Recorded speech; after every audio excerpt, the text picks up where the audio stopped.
FOCALA.com. Ocala's information station, 1370 WOCA. Ocala.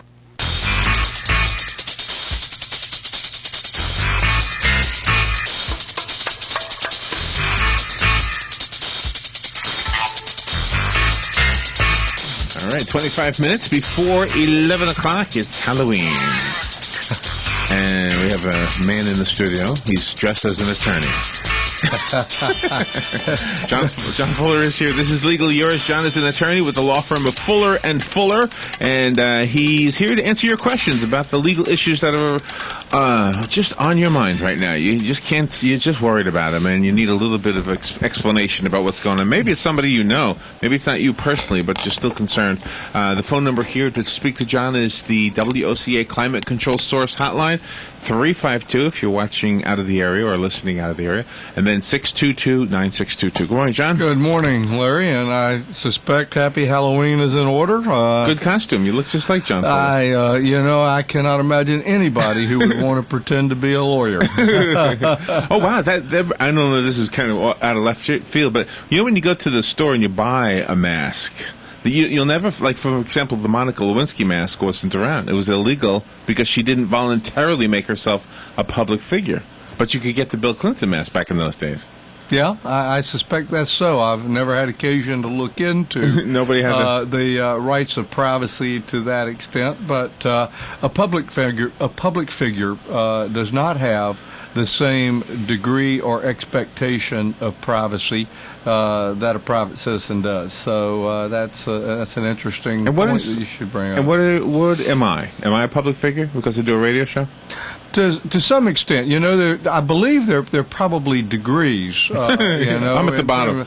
I know you know, but I don't think your private life is exposed because you work at a radio station and you do programs and you do this, that, and the other. To the extent that you would get on, express some personal opinion, take some real extreme position on a hot button topic, you might become more of a target because you are in a public and I thought you were going to say a porn star. A public and a media scenario. You can tell it's Halloween. The show is already starting out crazy, right? It is getting crazy. It's a fun time. The weather's beautiful. I was thinking before I came on the air with you, I was talking to Joe Martone, the owner of the station, about how we are all in our society dependent upon other folks. And I had a couple of cases fairly recently where people had been seriously injured in accidents, and we concluded them, and they were the system worked, and they were able to be made whole, and it was such a good feeling. And people who get in accidents, sometimes we get so caught up in the details of their case that I want to make it a point that our law firm focuses on individual care, because it shouldn't just be another case, another type of same procedure as we did the last time, because each individual life is affected. That's right. And it's not just in the practice of law. We had an experience just a few days ago where I was so appreciative to a gentleman. I wish I could remember his name, but he said he listens to you, and he actually listens to this program. He works for Marion Utilities, and our neighborhood gets its water from a water system that Marion Utilities has installed and monitors and maintains. And during the course of the last several weeks, another company has been doing underground excavating in our neighborhood. And that translates that in the last 5 days they've managed to dig up the water main and burst the water main on 2 separate occasions. Oh, no. I thought that was a little irritating, to say the least. Irresponsible, too. And this last time I drove home, and they were digging right in front of my yard, and I went out and I pointed out, I said, we just put an irrigation system in not too long ago. I know the water main is right here. You don't have it marked. Are you sure you're comfortable with where you're running that backhoe? and I'm not sure what the qualifications of backhoe operators are, but this individual indicated he knew exactly what he was doing. Sure. 15 minutes later, we had Niagara Falls coming out. Oh, no. They didn't even know who to call, and so I called Marion Utilities, and they had an emergency representative who called me back within moments saying he was on the way and he would have us rigged up so we would be able to cook supper, take showers, use the plumbing, all the other things that you depend on water for in our society. And I told him, I said, I'm going to thank you on the air, because he said that he listens to you, and he also actually listens to and enjoys our program. So that's good. That's good. To whoever the gentleman is, he was far more important to me at that stage and in that incident than any lawyer could have ever been, or any doctor. And sometimes people in various professions tend to take themselves too seriously or become too self-consumed with their own importance. And I think it's important to stop and realize we all depend on each other in this world. And that guy at that moment was a lifesaver. And let me compare something else that you just said in your story to what you do. When he first arrived there, he assured you that the light was at the end of the tunnel. Absolutely. So he said, I'm on my way, and I'll have you patched up with an emergency connection so your water will be restored in a very short period of time. And within 30 minutes, we had full water pressure thanks to his excellence and caring. And I certainly am appreciative. And that's kind of what I wanted to compare to what you do, because if I were to come into you and I had this, I was haphazard in my thinking, I didn't know what was going on, maybe somebody was suing me or something, brought you everything you needed to see, and after looking it over, you said to me, oh, don't worry, we'll be able to fix this. That would be such a good feeling. Even though it wasn't fixed yet, I would feel much better just from that first statement. Yes. Well, we'll come back to that. We have a call, but I want to make a comment on that before we finish. Okay. And let's go to the phone. By the way, that's why John is here. So let me give out the number once before we go to the phone call. The number here is 622-WOCA. It is a sponsored line by the climate control folks who do air conditioners. Climate Control Source Hotline, 622-9622. Good morning. You're on the air with John Fuller. Good morning, Mr. Fuller. Good morning. How are you, sir? Sonny calling. Thank you. Very good. On an earlier program, we had a discussion about this constitutional amendment number 5, and it says sections 2, 11, and 12, how they want to change how the judges, I believe, are picked or elected. And then on the ballot part itself, we have 3 judges that they want to find out if the ballot says, do you want to oh dear, I'm trying to retain them, talk at the same time. I'm not. Yeah, well, I understand your problem, because it is a lengthy ballot. It's a confusing ballot. I won't say confusing, but it certainly is a complex ballot. I don't have it before me, and I still need to read it more thoroughly. But I know the general area you're talking about concerning the first of all the election for the retention of the 3 Florida Supreme Court justices who are up for retention. And I appreciate you bringing that up. We've touched on it on this show, and I do have some very strong feelings and opinions about that. And if you like, I'd be glad to discuss it with you or share those with you. I just have, I'll express my thoughts on it. And, I voted every election that you can vote in since I'm here in Florida. And in the past, we've always had judges there where you had the choice of how they put it, the name of the Supreme Court to be retained in office, yes or no. Correct. And I always vote no on this, because I think some of these judges become too complacent, and then after a while they're using their thoughts rather than the interpretation of the law, their thoughts on the law. And I despise that extremely.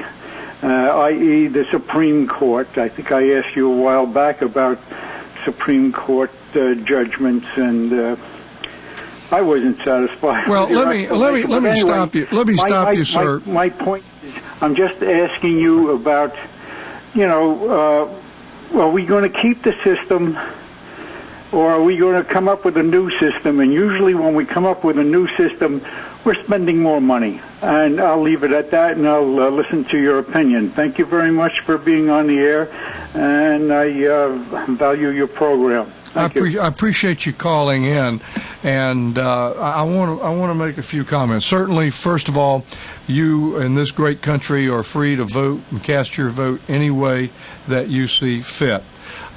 We start with the principle that our judiciary should be an independent arm of government. We have 3 arms of government, and the judiciary is the one that serves as a watchdog function over the legislative and the executive.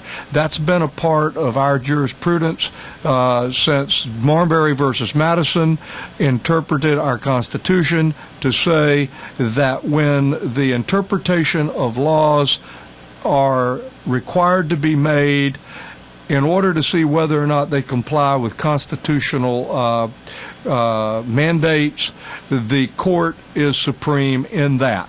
So whether you like it or not, it gives orderliness, it gives consistency, and it has worked better than any other form of government for over 200 years. So there is nothing more important to our fundamental freedoms and the protection of that than an independent judiciary.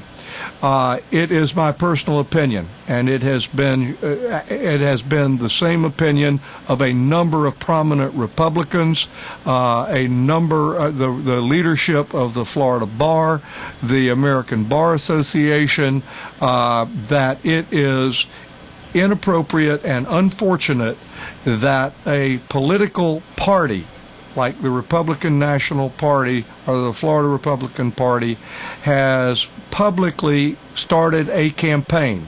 And much of the money for this is coming from 2 rich billionaires out west, I forget their names, who fund a bunch of political action parties because they have their own personal agenda as to how they want the laws to be, not how they are lawfully interpreted under the Constitution. I personally find that the judges in the state of Florida, by and large, are absolutely extraordinarily talented, hardworking, conscientious, unbiased, and try very hard to remain free from any political influence whatsoever. They run on a nonpartisan slate. You do not know whether they are Republican or Democrat. They cannot be endorsed or endorse any political party. And the fact that you say to me that you, every time there is a merit retention for a judge, you vote no on them, I would challenge you, sir. Do you really think that is the most enlightened way to exercise this wonderful gift of the freedom to vote that young men and women in this country since its birth have died for? I would ask you, how many opinions of Justice Pariente have you read?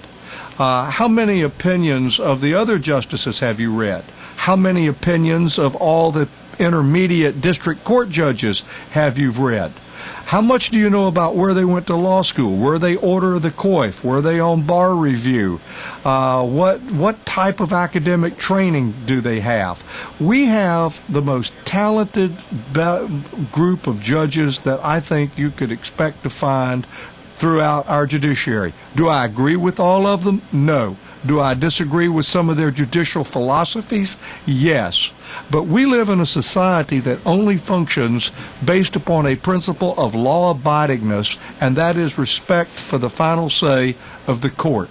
That was what finally proved the mettle of our country during a highly indecisive and contested election of Gore v. Bush in 2000, when there was not much question that Gore had more of the popular vote than Bush did, and there was some very serious questions, and ultimately it was decided by the Florida Supreme Court and ultimately the United States Supreme Court, which upheld the Florida Supreme Court and held that the interpretation of the election laws was valid and that Mr. Bush won by 500 and something votes, which gave all of Florida's electoral votes to him and made the difference in a national election. And we didn't have rioting in the streets, and we didn't have cars being burned, and we didn't have people taking the law into their own hands, because we had a system of law-abidingness, and we had judges who had the courage and the intellectual fortitude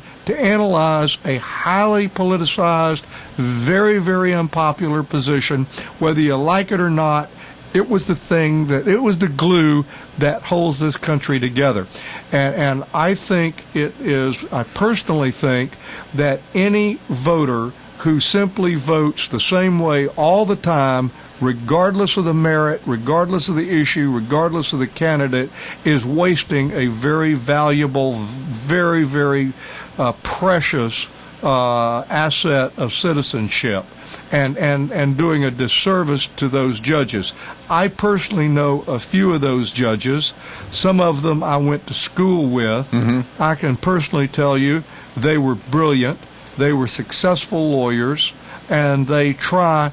Justice Periente was diagnosed with cancer a few years ago, was undergoing chemotherapy, and all her hair came out, and when her health returned enough that she could go back to work, she got off her sick bed and went back to the court bald-headed so that the citizens' judicial work of Florida could be continued. Oh, wow. So from what I've read of their opinions, they are excellent jurists. They are not politicizing things. They should not be in a position of being attacked by political hit groups hiding behind these PACs that are anonymous, that have millions of dollars, that don't even live in Florida, who can come in here and run these ads to try to destroy our judiciary in the state of Florida. Wow. That's my opinion. All right. Let's go back to the phone. Good morning. You're on the air with John Fuller. Yes, good morning, Mr. Fuller. Yes, sir. Good morning. Thanks for calling. You bet. If a person has a parent up in age who did the will and everything several years back and now has been diagnosed with Alzheimer's, in fact has had it for quite a while, and talking about possibly changing the will, I'm referring to my father, is there anything that I can do legally to prevent him from doing some foolish things on the will? That's a very good question, and like so many good questions we get on this show, it has multiple layers. I've used the example, it's a little bit like an onion. You peel back one layer and you find another layer. First of all, let me start out by saying a little bit about wills. And again, I'm not a will and estate lawyer, so I'm not an expert. But basically, anyone in Florida can make a will as long as they are having a lucid interval at the time they make the will, which has been interpreted to mean that they are aware of who they are, where they are, what their surroundings are, what time it is, what assets they have, who are the natural objects of their bounty. In other words, are they oriented in time, space, place, and person?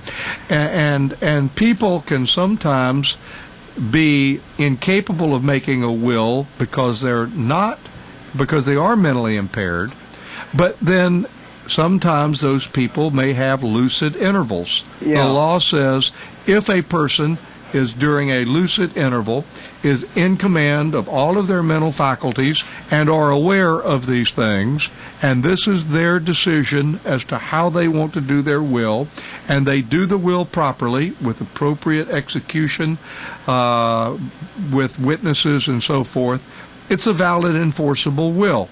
Now, if a person is not competent to make a will, and they go ahead and make a will anyway, then the law gives a cause of action if after that person dies they have made a will that one of the interested parties in the will believes was not reflective of their true intent, or they didn't have the what they call testamentary capacity to make that will, then the will can be challenged, and a court, upon proper evidence, if convinced, could set aside that will. Yeah. One of the things that I think is important is that if there is an individual, whether it be a family member, a loved one, or anyone in general, who is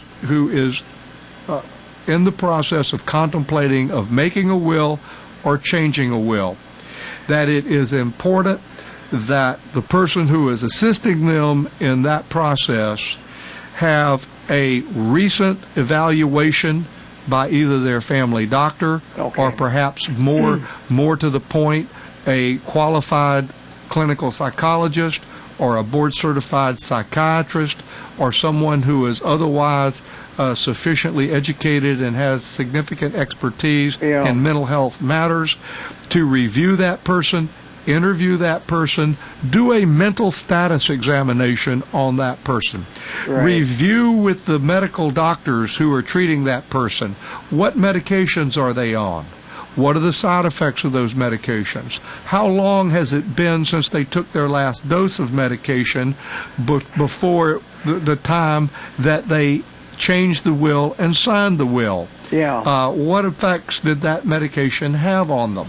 I like to, if someone is in the hospital, and when I used to do wills and estates and someone wanted to change their will, I made certain that I got the floor supervisor, who was the nurse, to review the chart, come into the room, and be present as a witness. Okay. And I asked the individual questions that would indicate what that person's knowledge of where he was, who he was, what he owned, who his beneficiaries were, who were the natural objects of his bounty, and what his last wishes were. And I had the nurse or a doctor, usually present if possible, to be one of the witnesses on the will, so that if it was ever challenged, they could attest that the individual was not under the influence of mind-altering drugs, so that he did not know, was not lucid to make competent mental judgment. Yeah. In other words, there's no way a relative, a son or a daughter, can go into the will without permission from the adult, the parent, or without permission, or with permission, or... No, you can't change somebody else's will. Yeah. Now, if a person is in the process, if you fear that someone is about to change their will or do a codicil to it, and if you have evidence, medical and psychiatric and psychological evidence, that that individual is impaired in some way, mentally impaired, right? Then you would be able to file a petition to determine competency. Oh, I see. As a relative, you could file a petition if you had the testimony of at least 2 competent mental health professionals that individual was not mentally competent, and the Latin phrase is non compos mentis. Larry loves the Latin that we come across. And if you have them legally declared incompetent, the court would have to appoint a guardian for that person to be the guardian of that person's person or property, and to take care and to make sure that those assets were preserved and not wasted, and remained for the benefit of that individual. But you could not, even if you have them declared incompetent now, but they had made a will several years ago when they were competent, the law doesn't give you the authority to go back and change their otherwise valid will. Let's say like a person's in the hospital and they're on their deathbed, and you're there with other people, maybe staff or whatever, and in their last moments they say to you, I've made mistakes in my will, I want you to correct them. Is that valid? Verbally, no. No. It has to be written down, huh? Yes, it has to be in writing. Can you write it down yourself and have them sign it? There are laws that allow for a person individually to have a handwritten will, but they still have to be executed with the same degree of testamentary capacity before 2 witnesses and a notary public in the presence of each other and in the presence of the testator. All right. Okay. Well, thank you very much. Yes, sir. Always a pleasure. Thank you for calling. And it always goes too fast. We need to wrap it up. I know that somebody else was trying to get through, but we just don't have the time. John, how do we get a hold of you at your office? Yes, we have the office of Fuller and Fuller, where we try to meet with each one individually. The number's 352-547-4292. Our toll-free number is 855-534-2565. We have offices in Ocala and the villages. And call us if you need that information repeated, or go to WOCA.com. Look at the guest list for AM Ocala Live. And on Wednesday, you'll see John's name right at the 10:35 slot. Thank you, John. Thank you all, and thank all our callers for calling in. And go get some candy. It's Halloween. I do not need any candy. Robin has some. Robin has some right up there. We'll be right back. Ocala's information station, 1370 WOCA. Ocala.